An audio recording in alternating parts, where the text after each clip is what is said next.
un élément de réponse que madame vient de donner. Oui, mais c'est une très bonne réponse. Alors, mon frère, pour revenir à la question que vous me posez, moi je suis à la faculté de religion. Je fais ce qu'on appelle la mysticité chrétienne. Je ne sais pas si vous l'avez aussi étudié. Dans la mysticité chrétienne, il y a l'histoire chrétienne qui est visible. L'histoire chrétienne qui est en fait, on peut dire l'histoire qui se passe derrière les couloirs. Alors, il y a un phénomène très important. Dans un premier temps, lorsque un kimbangiste vous dit que c'est le Kimbangou et le Saint-Esprit, n'ayez pas d'abord une réaction théologique. Parce que quand vous avez une réaction théologique, ça vous étonne complètement. Et ça met un pot avec la personne qui a cette position. Comprenez d'abord pourquoi il dit ça. D'abord, les contextes dans lesquels ce mot apparaît. Il apparaît dans un contexte qui est vraiment... D'abord, l'histoire que j'ai lue, ça montre ceci, après la disparition des apôtres. Et les pharmaçons, c'est-à-dire tous ceux qui pratiquent, à l'époque ce n'était pas le terme pharmaçon. En syriaque, il y a un terme bien précis, mais je ne sais pas comment traduire ça en français. On dit les sages de ce monde, c'est-à-dire que tous ceux qui détiennent le pouvoir magique de ce monde, ils se sont posé la question. Après la disparition de ces gens-là, il y a eu la guerre de religion, tout ça. Où se trouverait la force du Seigneur, vraiment? L'étoile, comme l'étoile à l'époque de Christ, bien que nous parlons des comètes que vous connaissez bien, c'était pas la séance. Les gens se sont posé la question, de quel côté il pouvait y avoir le style précurseur que finalement Dieu parlera avec les gens,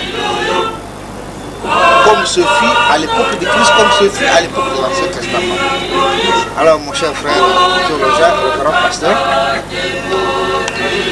ils ont vu que en Afrique centrale, c'est-à-dire ça c'était même pas l'Afrique centrale parce que ça n'existait pas, dans la plus grande forêt, je peux vous donner des preuves parce que moi j'ai longuement creusé là-dessus, qu'il y a un peuplade,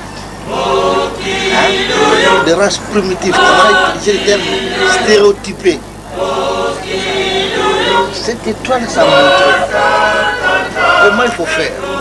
Je crois que vous connaissez l'histoire qui est écrite, que nous pouvons faire à c'est que des Gokao, les colons, tout ça qui s'intéressaient à la découverte, sont allés voir en fait qu'est-ce qu'il y avait dans cette contrée. Quand vous prenez les sociologues ou bien les économistes, ils vous diront, bien sûr, qu'il y avait des buts purement économiques. Et les gens avaient besoin, à partir du moment où on a découvert les machines à vapeur, tout ça, il y a ce qu'on appelle le goût de la découverte. Mais ça, c'est l'aspect purement matériel. Il y a un aspect spirituel. L'aspect spirituel, c'est que Satan, avec tous ces groupes, je dis Satan parce que tous ceux qui voient clair, vous savez que dans ce monde, il y en a des gens qui peuvent communiquer avec les morts, il y en a des gens qui peuvent voir devenir de l'avenir. Et le but de ces chercheurs à l'époque était tout. D'abord, il y avait un but matériel et le but spirituel. Et la première chose, vous êtes théologien, qu'on a fait lorsqu'on est arrivé à l'embouchure du Congo, c'était de prendre un monsieur, un noir, excusez-moi de l'expression, qu'on a amené pour voir que finalement, voilà le type d'homme qu'on a vu. Il n'est pas exactement avec les Égyptiens, mais c'est ce drôle de ce monsieur. C'était au Vatican, et je crois que c'est la même personne, si j'ai encore une mémoire après, on a pris une deuxième personne pour pouvoir l'escolariser. Le tout prêtre qui est enterré au Vatican, je crois que si vous savez ça. Mais quand nous sommes allés au séminaire à la bibliothèque nationale, la bibliothèque privée du Vatican, on nous a dit, monsieur, avec M. Mellet qui est à la Sorbonne, on nous a dit que le but de la mysticité chrétienne à ce moment, c'est de savoir qu'est-ce qui allait se passer. Et M. Mellet, comme M. Bobero que vous connaissez bien, hein, les deux, ils nous ont dit dans un séminaire que, écoutez, vous autres qui êtes vraiment des Africains ou des Noirs, on dirait que vous avez un ruban noir devant vos yeux, excusez-moi de l'expression. Quand on vous dit des choses, vous ne faites pas un effort, vous aimeriez que nous, lorsque nous parlons, vous acceptiez. Mais vos recherches propres, vous ne le faites pas. Est-ce qu'après la mort du Christ, nous attendions un prophète, Christ a promis un prophète, ou il a promis le paraclétos, comme vous le dites les paraclets, en français un peu plus clair, ou les consolateurs. Alors, chers frères, pour répondre à la question d'une manière un peu plus précise, il s'est passé quelque chose de particulier à travers le phénomène Smok. D'abord, il apparaît dans des circonstances coloniales et il vient avec un message de libération. Ce message de libération est accompagné avec des actes de puissance. Imaginez-vous, à nos vieux papas, nos vieux catéchistes de l'époque, ils ne pouvaient pas non plus appeler Smok Mbambo Jésus. Ce n'est pas possible. Pour eux, c'était une preuve tangible que le Saint-Esprit est devenu opérant à travers la personne de Smok Mbambo. Ça, c'est la première explication. Hein? Ça, c'est un. Deuxièmement,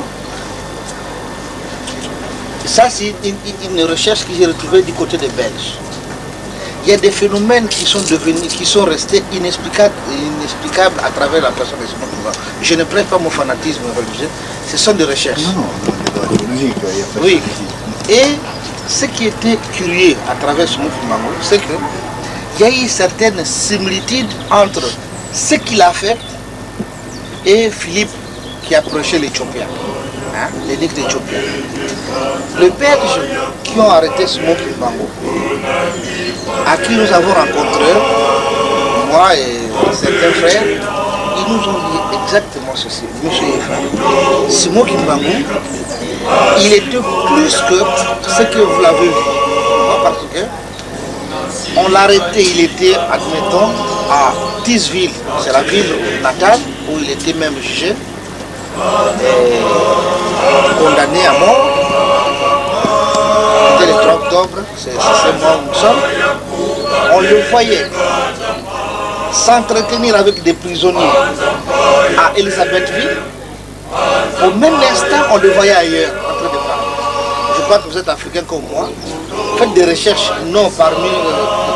il y a une recherche orale. Et une recherche, ce qu'on appelle, confronter ce qu'on appelle l'oralité et tout ce qui est décrit. Et quand vous demandez les Bambouta, que ce soit du Congo Brazzaville, que ce soit au Angola, que ce soit au Zaïre, ils vous parleront de c'est curieux. Même qu'ils ne sont pas kimbanguistes. Ils vous diront, Smok Mbambo, nous l'avons vu, non qu'il était à Lubumbashi, mais on s'entretenait avec lui. Au moment où on s'entretenait avec lui, M. Scroder, c'était le gouverneur général d'Elisabethville, il y a des choses où il parlait avec lui face à face. Et au même moment où il repartait en prison, les gens demandaient, on le trouvait en prison. C'était vous qui m'avez dit, il répond, c'était moi. Mais qu'est-ce qui m'a parlé là-bas? J'ai une cassette que je pourrais peut-être vous prêter, ou bien j'ai fait dans ma tradition, dans ma thèse de Paris 4. Des témoignages aussi puissants, c'est qu'un homme qui répond, un militaire qui a assisté à la mort de Smok Mbambo, qui s'appelle Sapa Bambo. Et cet homme, il raconte les circonstances dans lesquelles Smok Mbambo. C'est-à-dire, pour me résumer, la mission que Smok Mbambo a, tous les actes qui entourent sa personnalité, sa mort, ça laisse vraiment perplexe. Et nous, en tant que chercheurs, on ne va pas avec des arguments de chercheurs ni des théologiens, on se pose la question, mais qu'est-ce qui est derrière la personne de Smok Mbambo? Non, Smok Mbambo, parce que même la Bible dit ceci, c'est que Jésus, quand il est devenu fils de Dieu, on le déclare fils de Dieu, il y a les actes qu'il a posés. Mais dans sa personnalité spirituelle, Christ se représentait qui? Car le bas te répond, c'est Dieu lui-même. Je crois que vous connaissez cette théologie. Hein? Beaucoup disent finalement, c'était Dieu qui s'est fait Jésus-Christ. Et non, je vais me résumer. J'ai dit que Simon Kimbangu en tant que théologien,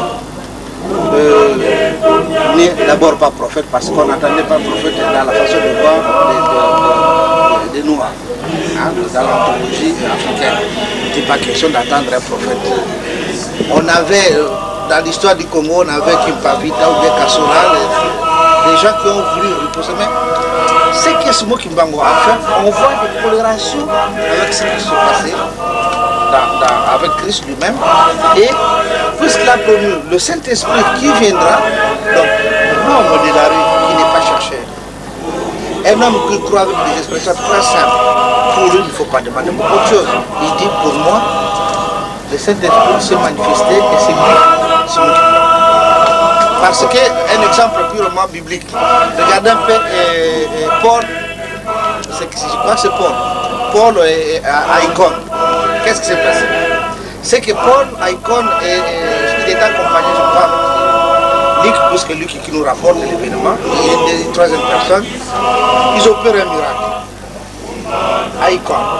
Ils opèrent un miracle et les gens ne cherchent pas beaucoup de choses. Ils disent, mais nos dieux sont descendus. Ils disent, celui-là c'est Jupiter, ainsi de suite, jusqu'à ce qu'ils sont sortis. Donc, voyez-vous, ce qui s'est passé avec Samson. Et nous, non par des découvertes purement scientifiques, mais c'est un langage de la femme qui se prend. C'est-à-dire que c'est des choses qu'on peut parler vraiment là. Il est entendu que moi, vu la sympathie que j'ai pour l'église évangéliste, aussi quelque part ce juge est parti dans cette église, je souhaiterais, je ferai tout pour que vos thèses soient publiées. Hein, parce que je crois qu'il faut arriver à donner des éléments de débat. Hein. Vous avez une habitude à côté de vous. Je crois que s'il faut créer des occasions pour que ces livres soient publiés, je ferai tout. Okay? Mon travail là? Oui, oui. Ben, je suis prêt à... Donc on fera tout pour que ces livres soient publiés. Mais ce que je veux dire, c'est que je suis obligé de répondre à tous les gens. J'ai dit obligé de répondre à tous les gens. C'est vrai.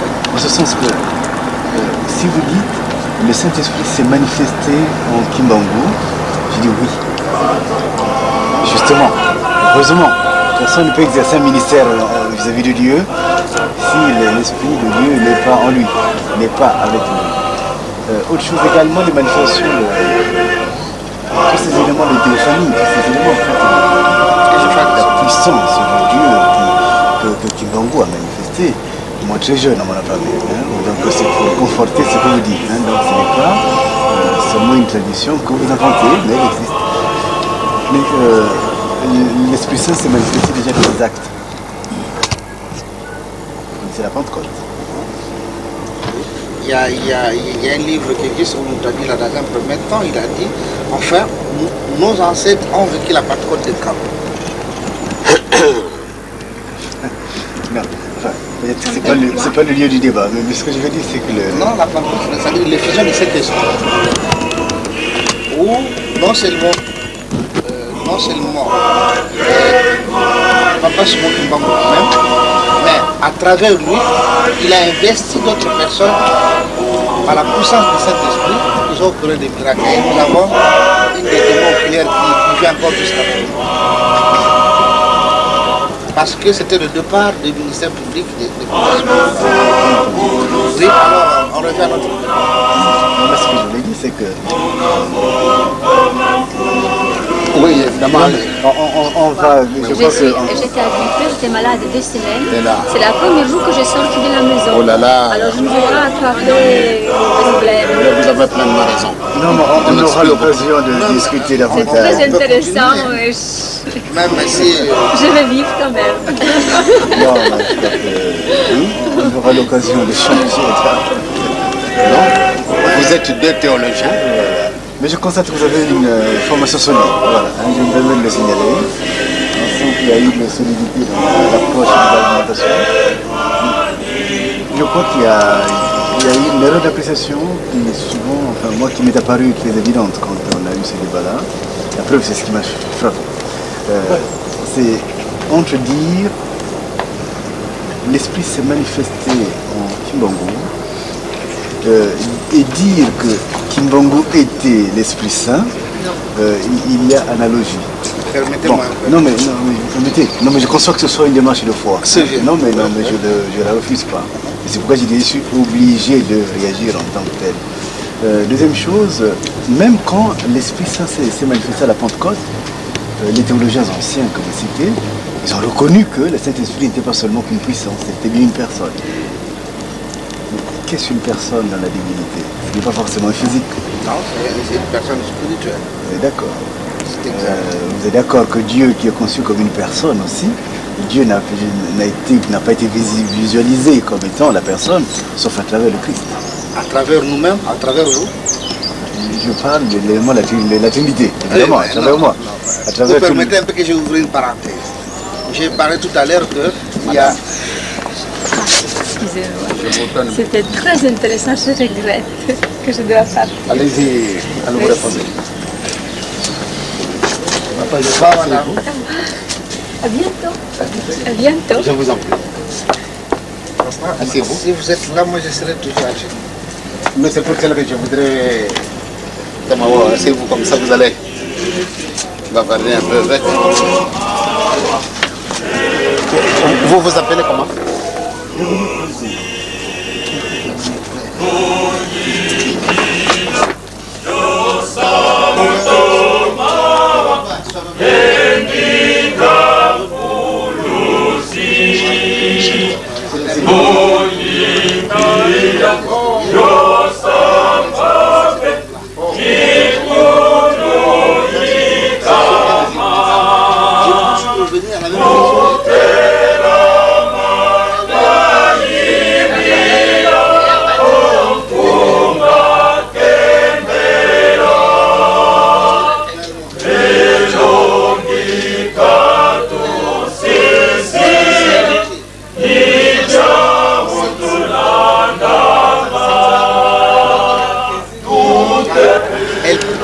Elle peut avoir deux dimensions. Une dimension rationnelle et irrationnelle. Et très souvent irrationnelle. Moi je pense que nos ancêtres, que nos chrétiens arrivent à confesser, à dire que Simon Kimbangu et le Saint-Esprit, je dis aux théologiens, ne précipitez pas à apporter un jugement radical. Comprenez ce type de langage de la personne qui fait partie de cette institution religieuse. Dans quel contexte cette personne se place? Or, si nous allons avec nos looks, on va se bouger puisque lui il a un langage purement irrationnel et nous avons, bien que théologiens, beaucoup disent que c'est pas quoi que ce soit, mais alors quand nous allons avec notre langage rationnel, théologique qui est vérifiable, on dira mais là il y a quelque chose qui n'est pas clair. Or là, le Simon Kimbangu, Saint-Esprit, je dis, du point de vue scientifique, nous n'avons pas d'argument pour et du point de vue scientifique, je fais intervenir la théologie aussi. François, mon but n'est pas du tout de citer la théologie comme étant la science absolue. Non. La vérité dernière. Je ne veux pas également porter jugement sur un comportement de foi. Ce n'est pas du tout un jugement de foi, mais je me dis, pourquoi faudrait-il que Kimbangu soit Saint-Esprit? Comment? Pourquoi faudrait-il que Kimbangu soit le Saint-Esprit? Pourquoi? Faudrait-il qu'il soit le Saint-Esprit? Vous comprenez ce que je veux dire? J'inverse la question. Au lieu d'en arriver au constat, pourquoi il n'est pas Jésus? Non. la question est bonne. J'ai même entendu une fois. Il y a question, qu'est-ce qui m'a posé de question? C'était M. Boudin. Il est recteur à la faculté de théologie protestante à Bruxelles. Il m'a dit, mais écoutez, si vos chrétiens parviennent à dire que Simon Kimbangu, c'est le Saint-Esprit, pourquoi pas qu'il soit Jésus? Je lui ai répondu carrément comme ça, c'est un langage ironique. Non. Non. Moi, si j'ai la question que j'ai répondu à M. Boudin, je lui ai dit comme ça, c'est un langage ironique. Puisque ça enlève tout ce qui est caractère sociologique et historique. On ne prend pas les contextes dans lesquels l'individu prononce cela. Nous avons chez nous, dans notre culture africaine, une culture d'oralité, n'est pas d'écrit. Hein? Ça se transmet par l'oral. Or, dans l'oralité, c'est vrai, il y a des aspects qui peuvent être véritables, comme il y a des aspects qui peuvent pas être vérifiés. Alors, je dis,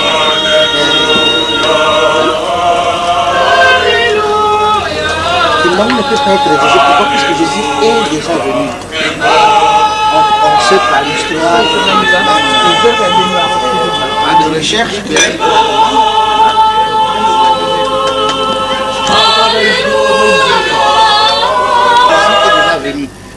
par la Bible, ne serait-ce qu'une lecture originale, on fait constat qu'il y a un homme qui s'appelait Jésus, voilà ses effets, quand il a dit, sa mort, il a fini par se soigner, il est né comme ça.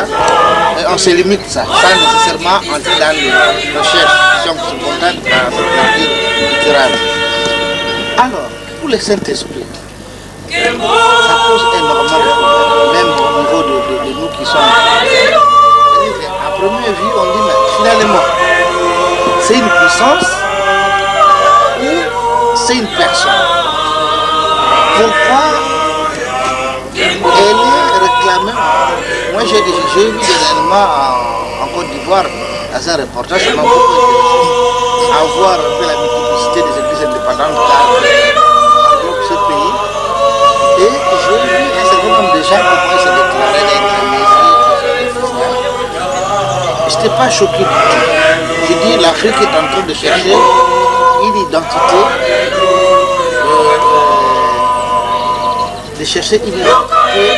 religieuse propre. Pourquoi? Parce que le malheur du christianisme, c'est quoi? C'est que le christianisme est venu ensemble avec la colonisation, ne serait-ce qu'avec l'esclavage. Et ce phénomène a été cruel pour nos populations. Et il y a, je dirais psychologiquement, d'une manière spontanée, il y a ce souci-là de retrouver ce qui était perdu et d'essayer un peu de tracer quelque chose qui nous est propre. Ainsi, en Côte d'Ivoire, on a un type qui se réclame d'être Jésus. Je ne suis pas choqué, il pose la question pourquoi. Ah oui, parce que le Jésus qui était né, c'était le Jésus des Blancs. Et le Jésus qui est moi, je suis le Jésus pour nous. Donc, des Noirs. On ne comprend pas ces gens de la même. On retrouvera ça, c'est Paris. Cette approche de l'interprétation aussi du phénomène prophétisme en fait en tant que tel, je dirais même au-delà de manifestation de foi, même de foi, de véritable confession de foi, elle garde sa légitimité comprise dans ce sens-là. Moi je n'ai pas du tout de dénier à Kimbangu le fait d'être Saint-Esprit, mais c'est un questionnement. Je conçois en effet que dans la foi des personnes, que la personne juge sur la personne, donc on ne peut pas croire autrement. Le phénomène de la Côte d'Ivoire, c'est un phénomène en effet qui pose question. Mais qu'on comprend, c'est dit qu'on faut que c'est comme le problème également du Dieu noir, donc cela également.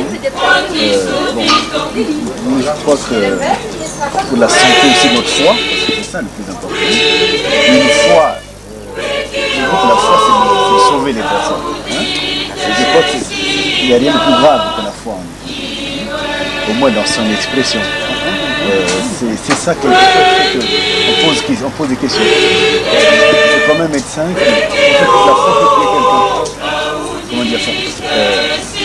Une manière de dire la foi que, au lieu d'élever une personne, plutôt abaisser une personne. Au lieu de donner des éléments clairs, ça l'embrouille. Voilà, ça l'embrouille, ça l'angoisse, ainsi de suite. Comme également, ça peut le compléter avec une situation qui n'est pas du tout la classe. Bon, dire foi n'est pas du tout porté vivement, mais c'est ce qui montre quelle foi les gens subsistent. Exactement, qu'est-ce qui se passe réellement. Ceci pour dire que l'affirmation qui soit dit Kimbangu Dieu habite en lui, Dieu à travers lui, il avait une mission de prophète à accomplir. C'est une très bonne chose, tout au contraire. Qu'il soit dit également que Kimbangu fait cette mission avec la force et la puissance de l'Esprit Saint, c'est également une très très bonne chose. Mais même quand il dit que Kimbangu est le Saint-Esprit, en tant qu'une démarche de foi, en tant que tel, bon, je respecte tout en me posant de questions. Et c'est pourquoi, pour moi, c'est pas un débat tranché. C'est pourquoi je dis qu'il faut militer pour que votre thèse soit publiée, qu'on ait au moins un document qui nous permette un débat. Vous voyez, qu'on ait des choses qui disent, voilà, quand on dit ça, voilà les références clés que nous avons, les références explicites et les références implicites. À partir de ce moment-là, maintenant, on a des armes, pas des armes, c'est pas là. Mais on parle des armes. Il y a des éléments qui permettent de dire, vous avez raison. Donc, peut-être qu'il y a ça. Enfin, c'est pas, vous voyez, une manière un peu de s'entraider dans la communication de votre foi, de notre foi, vous voyez, la foi dans le Seigneur Jésus. C'est-à-dire que ce que vous dites là, mon cher frère, ce qui me fait un peu la joie, c'est que vous connaissez les contextes dans lesquels nous sommes en l'église Kimbangu, c'est une église très jeune. Il y a d'abord, il fallait, après la clandestinité, une organisation. Il fallait s'affirmer face, comme le papa vous l'a dit, face aux autres groupements chrétiens. Ce sont des étapes que nous avons déjà au fur et à mesure atteintes. Alors, maintenant, notre profession de foi, jusqu'ici, nous avons qu'une essence. La théologie kimbanguiste, elle est en train de s'élaborer à partir des kimbanguistes, comme nous avons regardé, ils nous ont envoyé, comme mon frère il est pasteur ici, à partir de ce que nous avons appris, nous allons essayer de clarifier au monde que si nous disons ça, voilà l'arrière-fond de cette argumentation. Il nous faut du temps. Parce qu'au fur et à mesure, imaginez-vous, si cette profession de foi, cette façon de voir, on l'avait dès l'officialisation du mouvement kimbanguiste qui est devenu église kimbanguiste, je crois qu'on allait continuer à être persécutés. Parce que les gens allaient dire que finalement, c'est une hérésie qui est en train de s'inventer. L'arrière du christianisme, on utilisera pour le terme secrétisme. Au fur et à mesure que nous entrons, la